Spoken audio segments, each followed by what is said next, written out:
Here are the top 5 good and bad things about the Bentley Bentayga extended wheelbase, in my opinion. Number 5. Yeah, so this specification is very bling. Look at this front grille, lots of chrome happening, and this color is quite pristine as well. If you're after this sort of thing, then yeah, this definitely stands out as something that's very luxurious, very expensive, and very exclusive. You've got chrome everywhere, including along the roof rails, around the window trims, little badges and trimmings here. But yeah, there's no mistaking this for anything else. This is a Bentley. It's a very prestige, expensive vehicle straight away. Number 4. If you're after a very luxurious and comfortable vehicle, yeah, this is pretty much at the top of the food chain. Firstly, the attention to detail. The switchgear is beautiful. It's all pretty much chrome, feels very solid, metallic.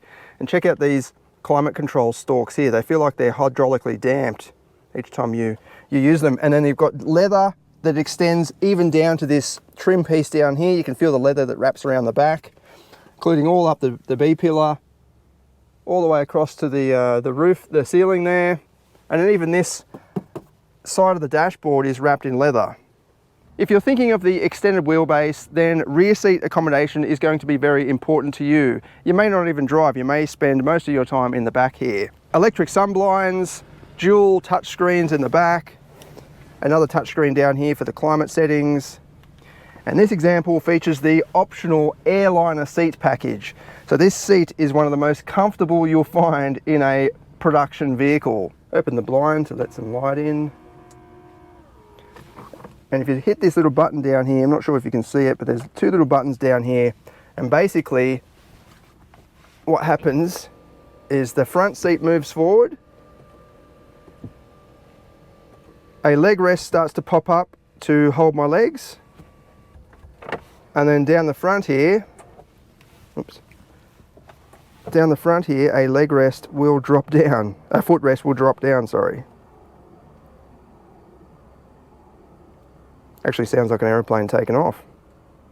You can also go into the touchscreen here and connect to Netflix or plug in a HDMI cable and just, yeah, sit back and relax. Legroom is obviously not a problem even without the Airliner seat package, because you've just got huge amount of space there and a big long rear door, but also the back seat, or behind the back seat, is just a solid bulkhead. You can't actually fold down the rear seats to get more boot space. It's just a solid structure there. So yeah, you can recline the seats on both sides, fully electric adjustment, including for the headrest. It pops up.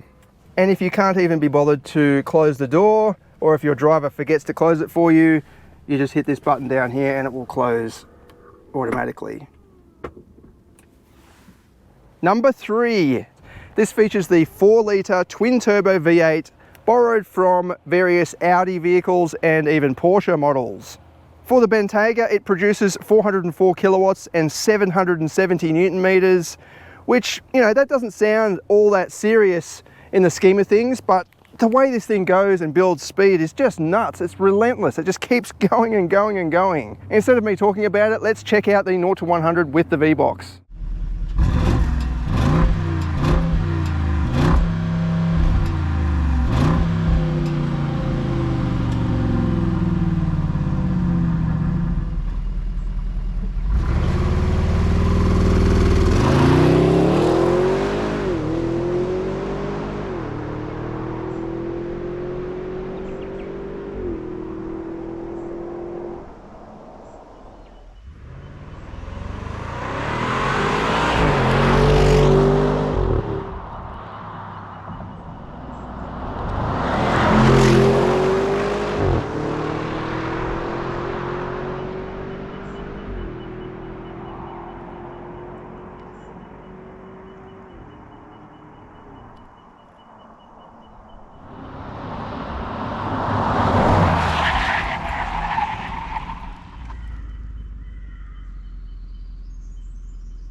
Number 2.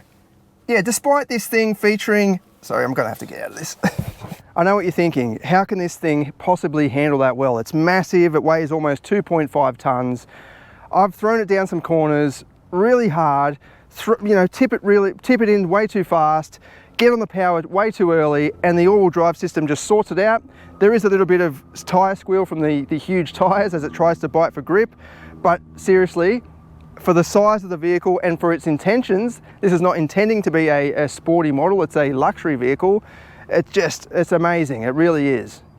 And then the number 1 good thing about the Bentayga EWB is the ride comfort. This features air suspension, soaks up the bumps beautifully. You don't even feel them sometimes, and there's not much noise coming through the cabin from bumps. You know how you get that crashing and thudding going on? With this, you can't even hear it really. It just smoothly goes over bumps. Part of that is thanks to the double glazed windows, actually. I'll show you those. Like a ski lodge or an aeroplane even, this features more than one slice of glass. It's got actually 2 there. And that's to block out any unwanted noises. You get inside and it's almost silent in there. It's just such a peaceful vehicle to drive, as you'd expect. Let's get into the top 5 bad things about the Bentayga EWB. And firstly, I'm going to mention the price, because if I don't, I'm going to get some comments saying, how could the price not be mentioned? It's actually over $500,000 for this. That's a lot of money to you or I probably, but to the people that are buying these kinds of cars, they don't really care as much as you think. Some of the options on this are, you know, $10,000, $20,000, $30,000. It's the price of a small car. To the people that are buying this, they don't care. But if I stack this up professionally, if I stack this up against some of its competitors, it is much more expensive than a lot of BMW, Mercedes, Audi vehicles, even Porsche models. But this kind of goes up against Rolls-Royce. If you stack it up against the Cullinan SUV, this is a bit of a bargain. But I'll leave price as a bad thing, just for the sake that it is a lot of money for what is basically a piece of transport. Number 4. Yeah, so the extended wheelbase, it features these huge long rear doors, and it just kind of looks a bit funny from some angles. If you're seeing it from the front, you don't really notice it as much, obviously. But yeah, if it drives past, it kind of looks like it's stretched. It's a bit weird. I mean, it's a small potential issue. I don't think many people are going to be complaining, but it just does look a little bit awkward in my opinion, compared with the regular Bentayga. And when you open these, you do need a lot of space. You can't park, you know, in your typical car park and have another, you know, SUV parked next to you. It's going to be banging into the vehicle next to you. It's that long. But that's what this vehicle is all about. It's the extended wheelbase. So you buy this if you want to predominantly sit in the back. Number 3. So this is a very picky one, and it's probably just a personal thing, but I'll just shut this door over here. I'll start it up and show you what I mean. If I was spending this much on a vehicle, I'd want pretty much every element, or as many elements as possible, to be very different from a normal vehicle. So you hit the air conditioning here. You can't really hear it at that speed. That's 1 out of, what is that, 10 positions? 1, 2, 3, 4. But if you turn it up even to halfway, it's pretty noisy. It's not quiet. I'd want that to be absolutely silent. I know it's probably impossible. You need to move the air. You need to have a fan spinning to push the air out of the vent. Even coming out of the vent, it's going to make some noise. But I don't know, if I was an engineer at Bentley, I'd be concentrating on stuff like that, that just pushes it to the next level, where it's just, wow, how did they do that, you know? Whereas that's on half fan speed. If I turn it up to maximum, obviously it's going to make quite a bit of racket.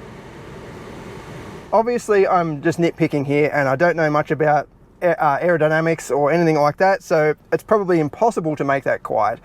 But for a vehicle like this, I just want it to be, you know, as silent as possible and different, because that sounds the same as pretty much, you know, a Toyota Corolla or whatever. It's not any different really. It's the same sort of system. Number 2. Yeah, so this extended wheelbase, to have that airline seat in there, you have to pay about $23,000, or according to Redbook, it's $23,108 at the time of me recording this video. But if you're going for the extended wheelbase, then you're going to be spending, you're basically saying you're going to be spending a lot of time in the back. So why not just fit the airline seat package as standard? I'm trying to figure out, would anybody buy the extended wheelbase and not option for that seat? Because yeah, if you're want the extended wheelbase, you're going to be spending a fair bit of time in the back. And I think most buyers will just option for that seat. Why wouldn't you? I would if I was spending this much money on a car, if I could afford to, and then not go without the airline seat. It just doesn't make sense.